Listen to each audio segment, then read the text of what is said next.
నమస్తే అండి, ఎలా ఉన్నారు అందరూ? బాగున్నారా? నేనైతే బాగున్నానండి.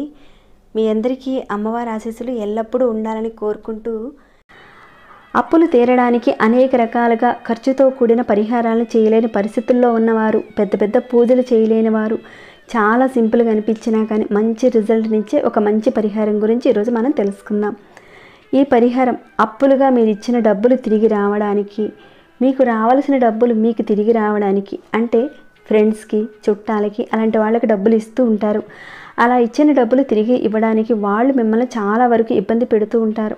అలా ఇబ్బంది పడుతున్నవారు, అలాంటి వారు మీకు రావాల్సిన డబ్బు మీకు రావడానికి ఈ పరిహారం చేసుకోవడం వల్ల మీకు రావాల్సిన డబ్బులు మీకు తిరిగి వస్తాయి.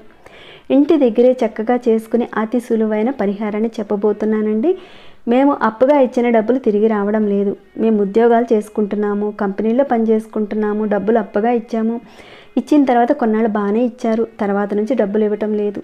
సగం డబ్బులే ఇస్తున్నారు. కొంతమంది మా దగ్గర ఉన్నప్పుడు ఇస్తాము అని అంటున్నారు. డబ్బులు అస్సలు రావటం లేదు. ఆ డబ్బులు తిరిగి రావడానికి ఏదైనా ఉపాయం ఉంటే చెప్పండి అని అడగడం జరిగింది. ఆల్రెడీ ఇచ్చిన డబ్బులు తిరిగి రావడానికి చాలా శక్తివంతమైన ఒక పరిహారం గురించి కూడా ఒక వీడియో ద్వారా మనం చెప్పుకోవడం జరిగింది. కానీ కొందరు ఆ పరిహారాన్ని మేము చేసుకోలేని పరిస్థితుల్లో ఉన్నాం. మీరు చెప్పిన విధంగా మాకు కొంత వీలు కాని పరిస్థితిగా ఉంది. అంతే ఫలితాన్ని ఇచ్చే మరొక పరిహారం ఏదైనా ఉంటే కనుక చెప్పండి అని అడిగారు. అలాంటి పరిహారాన్ని ఇక్కడ చెప్పబోతున్నాను. అయితే కొత్తగా మన ఛానల్కి సబ్స్క్రైబ్ కాని వాళ్ళు ఎవరైనా చూస్తుంటే కనుక మన ఛానల్లో అనేక రకాలైన సమస్యలకు తగ్గ పూజలు, పరిహారాలు ఉన్నాయి. ఒకసారి మీరు ఛానల్లోకి వెళ్ళి చూసి మీ సమస్యకు తగ్గ ఏదైనా పరిహారాన్ని కానీ పూజను కానీ ఎంచుకునే ప్రయత్నం చేయండి. అలానే ఒక చిన్న లైక్ చేయడం మాత్రం మర్చిపోకండి. దాంతోపాటుగానే సబ్స్క్రైబ్ చేసుకోండి, బెల్ బటన్ ప్రెస్ చేయండి, నోటిఫికేషన్ కూడా తప్పకుండా యాక్టివేట్లో పెట్టుకోండి. ఇంకాను అప్పులు తిరిగి రావడానికి ఆల్రెడీ నేను చెప్పిన ఆ వీడియోని ఎవరైనా చూడడం మిస్ అయితే కనుక డిస్క్రిప్షన్ బాక్స్లో ప్రొవైడ్ చేస్తాను. ఇంకాను కార్డ్ లింక్ కూడా పెడతాను, ఒకసారి మీరు చూడొచ్చు. ఇక పరిహారాన్ని ఏ రకంగా చేయాలనేది చెప్తాను. కొన్ని పరిహారాలు చాలా తేలిగ్గా ఉంటాయి, కొన్ని పరిహారాలు చాలా కష్టంగా ఉంటాయి. అలానే కొన్ని పరిహారాలకు డబ్బులు చాలా వరకు పెట్టాల్సి వస్తుంది. డబ్బులు పెట్టినా పెట్టకపోయినా మంచి రిజల్ట్ వచ్చే పరిహారం ఇది చేసుకుంటే బాగుంటుంది. కానీ చేసేటప్పుడు మాత్రం ఖచ్చితంగా పరిపూర్ణమైన నమ్మకం పెట్టి ఖచ్చితంగా జరగాలి, నేను ఇచ్చిన డబ్బులు నాకు తిరిగి రావాలి అని అనుకుని ఖచ్చితంగా చేయండి, జరిగి తీరుతుంది. అలా కాకుండా ఇది అవుతుందా లేదా అని ఒక అపనమ్మకంతో చేస్తే ఎలాంటి ఫలితం ఉండదు. కాబట్టి పూర్తి నమ్మకంతో మనస్ఫూర్తిగా చేయండి. మీ మనసు బలంగా సంకల్పించినప్పుడే ఏ కోరికైనా సరే నెరవేరుతుంది. వీడియోని పూర్తిగా చూడండి. అర్థం కాకపోతే మళ్ళీ ఒకసారి మీరు ప్లే చేసుకొని చూడండి. ఇక్కడ చెప్పుకునే పదార్థాలనే వాడండి, ఇతర పదార్థాలను మాత్రం వాడకండి. పూజ విషయంలో మనం చూసుకున్నట్లయితే ఒక పదార్థం మన దగ్గర లేకపోయినా మరొక పదార్థాన్ని మనం పెట్టి పూజలో ఉపయోగించుకోవచ్చు. కానీ తాంత్రిక సిద్ధి పరిహారాల్లో చెప్పుకున్న పదార్థాలను, చెప్పుకున్న టైము, అలానే మన మనసు దాని మీద నిలకడగా ఉంచి చేస్తేనే అద్భుతమైన ఫలితాలు వస్తాయి. కాబట్టి చెప్పుకున్న పదార్థాలని పరిహారానికి వాడడానికి ప్రయత్నం చేయండి. ఉన్నవి కాకుండా వేరేవి మాత్రం వాడితే ఈ పరిహారాన్ని మీరు చేసుకున్నా కానీ పెద్దగా ప్రయోజనం అయితే ఉండదు. మరి ఈ పరిహారం ఎప్పుడు చేయాలనేది చూసుకున్నట్లయితే శుక్లపక్షం శుక్రవారం రోజున చేయాలి. అంటే మనకి అమావాస్య వెళ్ళిపోయిన తర్వాత నెలపొడుపు వస్తుంది. అమావాస్య వెళ్ళిపోయిన దగ్గర నుంచి పౌర్ణమి వచ్చే రోజులను శుక్లపక్షం అంటారు. మొత్తం 15 రోజులు వస్తాయి. ఆ సమయంలో మనకి 2 శుక్రవారాలు వస్తాయి. ఇక ఈ పరిహారానికి మనకు కావాల్సింది లవంగాల అవసరాలు ఉంటాయి. లవంగం వచ్చి మనకి కుజుడికి సంకేతం అని చెప్తారు. మొత్తం 21 లవంగాలను తీసుకోండి. పువ్వు ఉన్న లవంగాలని తీసుకోండి. అలానే దాంతోపాటుగా కొద్దిగా కర్పూరం తీసుకోండి. కర్పూరాన్ని శుక్రుడి సంకేతంగా చెప్తారు. శుక్రబలం మనకుంటే డబ్బు అధికంగా వస్తుంది. మీరు ఇచ్చిన డబ్బులు రావాలి. అలానే ఏవైతే రావాల్సిన డబ్బులకి ఆటంకాలు వస్తున్నాయో అటు కుజుడికి సంబంధించిన లవంగాలను ఈ పరిహారంలో వాడుతున్నాం. ఇటు కుజుడికి సంబంధించి అలానే శుక్రుడికి సంబంధించి రెండూ కలిపి చేసుకునే పరిహారం కాబట్టి మీరు చేసుకున్నట్లయితే మీకు రావాల్సిన డబ్బు అతి తొందరలో వస్తుంది. అలానే తర్వాత మీరు హారత కర్పూరం పట్టేది ఇలాంటిది ఉంటుంది కదా, ఇలాంటిది తీసుకోండి. ప్రతి ఒక్కరి ఇళ్లలో ఉంటుందని నేను అనుకుంటున్నాను, పెట్టుకోండి. లేదంటే కాపర్ ప్లేట్ కానీ లేదంటే మట్టి మూకుడు కానీ తీసుకోండి, ఏదో ఒకటి. అంతేకాని స్టీల్ ప్లేట్ మాత్రం తీసుకోకండి. ఇక మీరు శుక్రవారం రోజు అనగానే ఎవరైనా సరే శుక్రవారం పూట లక్ష్మీ అమ్మవారికి పూజ చేసుకుంటారు.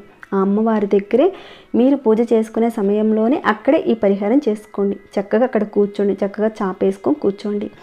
కర్పూర హారతకు సంబంధించింది తీసుకున్నారు కదా, అది దాంట్లో కాస్త కర్పూరం పెట్టండి. కేవలం పచ్చ కర్పూరాన్ని మాత్రమే ఇక్కడ ఉపయోగించాలి. హారత కర్పూరం కాదండి, పచ్చ కర్పూరాన్ని ఉపయోగించాలి.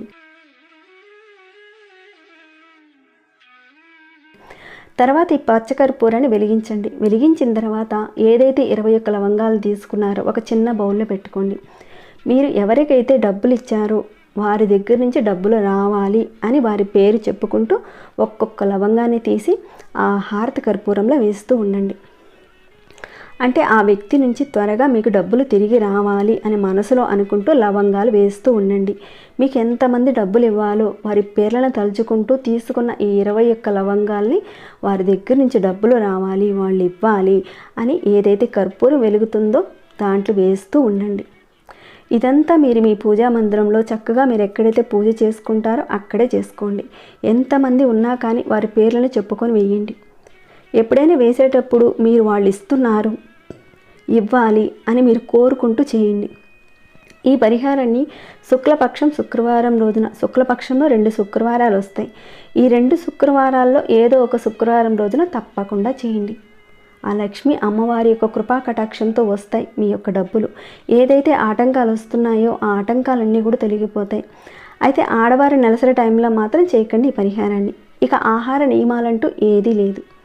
ఇలా అమావాస్య తర్వాత వచ్చే శుక్లపక్షం నెలకు ఒకసారి వస్తుంది. అదిను 15 రోజుల్లో 2 శుక్రవారాలు వస్తాయి. ఒక్క శుక్రవారం చేసుకుంటే సరిపోతుంది. అతి తొందరలో మీకు ఇవ్వవలసిన డబ్బులు మీ చేతికి వచ్చేస్తాయి. ఇదంతా మీ మనోసంకల్పాన్ని బట్టి, మీ నమ్మకాన్ని బట్టి ఉంటుంది. ఈ పరిహారాన్ని శుక్రవారం రోజున ఉదయం నుంచి సాయంత్రం లోపుగా ఎప్పుడైనా చేసుకోవచ్చు. మీరు పూజ చేసుకునే సమయంలోనే చేసుకోవాలి ఈ పరిహారాన్ని. ఇక అలా వెలిగించిన ఆ లవంగాలు అవన్నీ కూడా కాలిపోయిన తర్వాత దాంట్లో కాస్త నీళ్లు వేసేసి షింకులో పోసేయండి. దీన్ని కేవలం శుక్లపక్ష శుక్రవారం రోజునే చేయాలి. మిగతా రోజుల్లో చేస్తే ఎలాంటి ఉపయోగం ఉండదు. చూస్తే కనుక చాలా చిన్న పరిహారంగా ఉంటుంది, కానీ దీంట్లో అమితమైన శక్తి ఉంటుంది. నమ్మకం పెట్టి చేస్తే తప్పకుండా మీకున్న సమస్యలు తీరుతాయండి. మీకున్న సమస్యలు తీరిపోవాలని ఆ భగవంతుని కోరుకుంటున్నాను. ఇక ఈ వీడియో ఇంతటితో ముగిస్తున్నాను. ఇంకేమైనా డౌట్స్ వస్తే కనుక అడగండి, తప్పకుండా రిప్లై ఇస్తాను. అలానే మీ మనసుకు ఎలా అనిపించిందని మాట చెప్పండి. ఇంకా లైక్ చేయని వాళ్ళు ఉంటే కనుక ఒక చిన్న లైక్ చేయండి. సబ్స్క్రైబ్ కాని వారు సబ్స్క్రైబ్ చేసుకోండి. ప్రతిరోజు మన ఛానల్లో ఉన్న వీడియోస్ని చూస్తూ ఉండండి. మరొక భక్తి వీడియోలో మళ్ళీ మిమ్మల్ని కలుసుకుంటాను. అంతవరకు సెలవు.